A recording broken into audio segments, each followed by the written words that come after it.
Hello guys! Welcome po again sa aking channel. Ito po ang inyong Plantita UK na i-video po natin ngayon ang aking Sansevieria na collection. Okay guys, nagdidilig po ako ng aking mga Sansevieria ngayon. As you can see, iba-iba po ang variety nila. Hindi po kumpleto yung aking collection pero I have few. I will be able to identify their names according to their identity nung nabili ko po sila. So, umpisahan po natin ang kanilang ID. Po yung age niya ay yellow. Hindi po siya masyadong nag-color guys kasi indoor po sila. Indoor ko po sila nilalagay dahil nandyan po.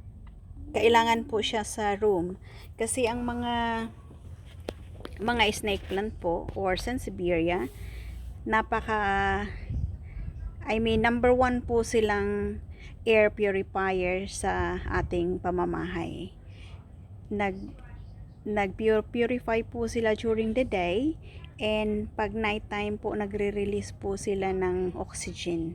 So nilalagay ko po talaga sila sa kwarto ko, kaya hindi po sila ganyan katingkad ang kulay. And knowing po na ang aming lugar, which is UK, is malamig pa din po kahit summer. So much better kung nandoon po sila sa loob. Okay po. Ito po yung aking golden flame. Very pretty din po siya. Yan. So pretty. And ito po ay Bucalaris. Is it Bucalaris? Yeah. It's Bucalaris. And this is the Moonshine, which is very pretty din po. Silver po ang new leaves niya. And ito siya golden flame pa din. Pero iba po yung hitsura niya. Pag naarawan po yan guys, ang ganda po ng kulay niyan. And ito naman po, napakaganda po ng kanyang variegation. See, as you can see, ang ganda-ganda po. Tingnan po ninyo yung kanyang color. Ito po ay Sansevieria farva. Super beautiful. Malalaki po yung dahon niya, at yung guhit po ng linya po ng mga yellow is very pretty din po. Ito naman din ang isang, may tuyo po siyang dahon. May isang Laurentiae. Yan, maganda din po siya. Ito naman ang ating Wellfin, and this is my Black Dragon. Nabenta ko na po yung kanyang mommy, kaya babies na lang yung natira. And ito yung mga maliliit na propagation. We will talk about it later. Ito po siya, napakaganda po ng kanyang dahon. As you can see, tingnan nyo po kung gaano siya kaganda. May mga detailed po yung kanyang dahon. See guys, can you see that? Can you see? Ang ganda po. Gustong gusto ko po yung variegation niya. Siya po ay si Black Coral. And another Bucalaris out there. In yung sa malayo, ito, hindi po siya malayo. Ito po yung ating, kalimutan ko na po kung anong pangalan yan. Paki-ID na lang po guys kung alam nyo kung anong variety po yan. Pero, parang, ano din po kasi yan siya guys, it's a golden flame. Kasi anak po yan siya dito. Naalala ko na. Pero aywan ko kung bakit iba po yung dahon niya kasi po nasa sulok po siya. Nasa Senior Santo Niño ko siya nilagay kaya super dilim yung, not super dilim but hindi po maliwanag doon sa place niya. Nagtatry pa din naman po siya. Okay pa din. Pero golden flame pa rin po yan. Ito din po yung ating bonsel. Ang ganda-ganda po. Nung nabili ko po ito ay maliit pa po to. Nilagay ko siya dyan sa isang rectangular na na pot. Ang ganda naman. Nilagyan ko siya ng ibang halaman para hindi po siya malungkot. Kasi nag-iisa po siya dyan, maluwang po siya. So nilagyan ko siya ng mga boros tail and this one. Yung mga ibang plants natin. So far okay naman po siya. Maganda naman po yung kanyang tubo dyan. Ang nagpropagate po ako sa kanila guys, pinutol ko lang po. Kasi pag masyado na pong nagsiksikan yung kanyang mga dahon at yung parang natrap na po yung ibang dahon, ang ginagawa ko po sa kanila ay pinuputol ko po. Para makadaan yung ibang dahon at hindi po sila masyadong siksikan. So ito na po yung ginagawa ko. Ito yung napropagate ko. Binaon ko lang siya dyan sa lupa, sa soil, and wala, mag-ano naman po siya, madali naman po siyang i-propagate. Pero pag ano po ninyo guys, pag putol po ninyo, hayaan nyo munang matuyo yung kanang edge na pinagputulan nyo bago po nyo siya ibaon sa lupa, para po ay hindi po siya malata. Kasi pag idiretso po nyo yan siya ibaon, ilagay sa lupa, kung kapuputol nyo lang, malalata po yung kanyang dahon. So kailangan po natin, pagkatapos ng putol, kailangan po natin ay palipasin ang 4 days or kahit 1 week po. Hindi po yan mamamatay, okay lang po. At least mag-ano po yan, mag-dry po yung kanyang edge na pinagputulan po natin.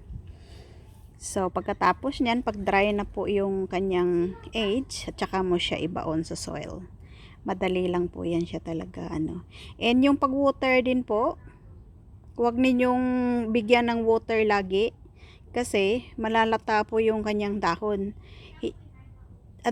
Kung kunyari, nadiligan nyo po ngayon tapos mga 1 linggo, itong aking po guys ay base po ito dito sa akin kung gaano ko din po sila katagal binibigyan ng tubig. So pagkabaon ko dyan, after ko i-dry yung leaves, hindi ko din muna siya binibigyan ng tubig. After 2 weeks, kahit tuyong-tuyo po yung kanyang lupa na pinagdabaunan ko, para siguradong hindi po siya malata. Kasi hindi po siya namamatay guys. Ito hindi namamatay yan basta nakabaon siya sa soil. And then after 2 weeks, binibigyan ko po siya ng tubig. Kunti lang po. Sinusok ko po siya sa tubig ng ganito po sa ginagawa ko. Kumukuha po ako ng planggana or yung ganyan. Yung pwede paglagyan ng tubig. Hindi ko po siya binabasa sa kanyang katawan guys. So ang binabasa ko lang yung soil kasi para mag-absorb doon ang soil hanggang sa kalahati dyan, kalahati lang ng pot ang mabasa, para yung dulo lang po ang makainom ng tubig. Kasi pag binasa nyo po lahat ng ang lupa niya, posible po na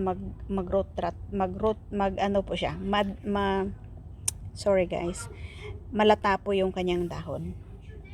Kasi wala pa nga pong root yan So, just be careful lang po.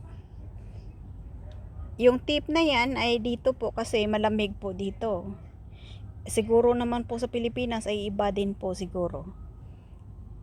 Basta according to lang po. Kung hindi po masyadong tuyo yung dahon na yan, okay naman sila. Hindi po madaling patayin ang dahon ng Sansevieria guys, kasi very strong po sila. And ito din yung aking moonshine. pinutol ko din po siya galing doon kasi nagsiksikan na po. As you can see, ang dami po niyang dahon. Siksikan po siya, kaya pinutol ko po ito. And tara, may tubo naman po siya. May ano na siya, may baby na siya. So I'm very happy po, guys. And tingnan nyo po, guys, iba po yung itsura ng kanyang baby. Pero magbago po siguro yan pag lumaki-laki na. And this is another moonshine. See? Iba ang kanyang para siyang black coral yung kanyang dahon. Magbago din po siguro yan pag na, pag lumaki-laki na. And ang black dragon, and ang ating whalefin po, binababad ko din po siya sa tubig, ganyan. Tapos i-dry ko po siya, i-drain ko siya dito sa rack na to for how many days. Yan. Tapos yung whalefin na to, malaki na din siya. This is my 3 years old whalefin. Kasi nung nabili ko to, sabi ano na daw, 1 year in 2 months. So sa akin po ito, guys, magto 2 years na po ito. So more than 3 years old na po itong ating whalefin. See? May baby na po siya. Ang cute-cute. Diba? Ang cute-cute ng baby niya. Hopefully soon makakita pa ako ng more babies dyan. Kasi nung niripat ko po to, guys, ang dami po niyang baby sa ilalim. Yan pa lang po ang lumabas ngayon. So, yan. Ano pa ba? Yung aking pagdidilig nito, guys, generally, lahat sila. Bihira lang po akong magdilig. Minsan nga, pag winter nga po, parang sa 2 buwan po, binibigyan ko po sila ng kunting-kunting tubig. Ganyan lang din po ang aking ginagawa. Sinusoko lang po sila dyan para masipsip po nila yung tubig galing sa soil. Ito po ang tinatawag na bottom watering. Kasi ayaw po nating mabasa yung kanilang dahon, lalo na po kung winter. Pag summer, okay lang po. On my own experience, okay lang po talaga pag summer. Kahit paliguan nyo po yan sa ulan. Kasi ako nilalabas ko po talaga sila sa ulan kung summer. Pero never pag winter. Kasi malalata po sila, guys. Kasi sa lamig ng panahon. But kung summer, okay lang po silang ilabas at paliguan po ng husto. Yan po ang ginagawa ko ngayon. Sinusoko po sila ng husto sa tubig kasi nga summer ngayon. Nasa 22 degree po kami. So, okay lang po, matutuyo po siya agad. So, ano pa ba? Ang ganda nila, guys. Yung mga yan, yung dalawang yan. Isang lang yan, isang pot lang. So, pinaghiwalay ko po sila, guys. Kasi nagsiksika na po sila sa isang pot. Kaya, hiniwalay ko po sila. Nakita nyo yung variegation niya. Ang ganda-ganda, super ganda. Ang aking minimithi na variety po, ang dami po nilang variety, pero yung iba, ayoko kasi yung iba kasi hindi po sila tidy tingnan. Yung iba kasi nakatikwas yung mga dahon at they need more space. Ito naman, tidy po sila kasi pataas po lahat yung kanilang tubo. So, okay lang. Kaya hindi ako bumibili ng mga malalaking messy na mga variety ng Sansevieria. Ang pinaka gusto ko pong inaasam kong variety nito is yung Audrey, ano ba yan? Yung Audrey Tiana. Yun ang hinahanap ko po dito sa UK, pero wala po akong mahanap. Well, mayroon po ako sa Pilipinas, pero wala po dito yan. Hindi ko po siya nahanap dito. Malalaki po yung dahon niya at tumatangkad po siya ng super tangkad. Kaya maganda po siya ilagay doon sa Pilipinas, maganda po siya ilagay sa gate. Kasi ang ganda po niya, guys. Pero dito, imposible pong magkaroon ako nun kasi flat lang naman po ang bahay namin. And yung ano nga namin, nasa second floor kami at veranda lang po yung aking pinagtaniman ng aking mga halaman. So, I think that's everything na aking mai-share sa inyo, guys. Tingnan nyo po ito. Yung new babies niya. See? Ang ganda-ganda, diba? See? Minsan, mas matangkad pa yung, tingnan nyo itong black coral na ito. Ito bagong tubo po itong, yan. Bagong tubo po ito. Pero, mas matangkad, mas matangkad yung kanyang bagong tubo kaysa doon sa pinaka-mother niya. So cute. Humahaba din po daw to, guys. Ang sabi, nag-research kasi ako, tumatangkad po talaga siya.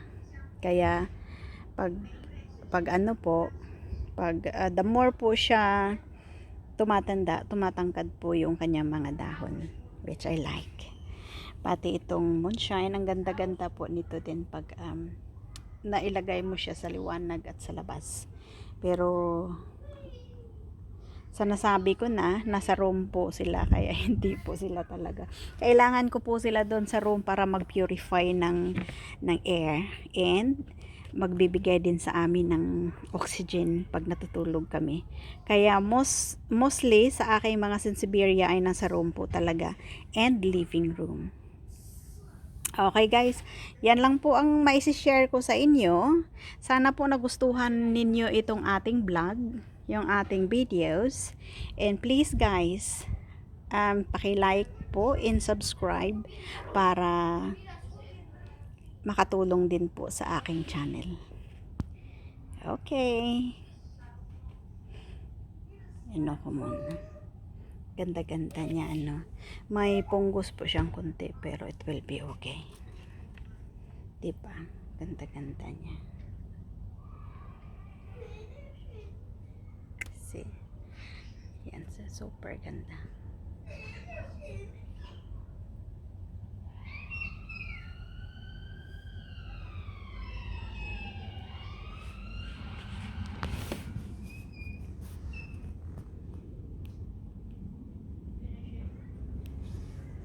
Okay, guys, thank you for watching.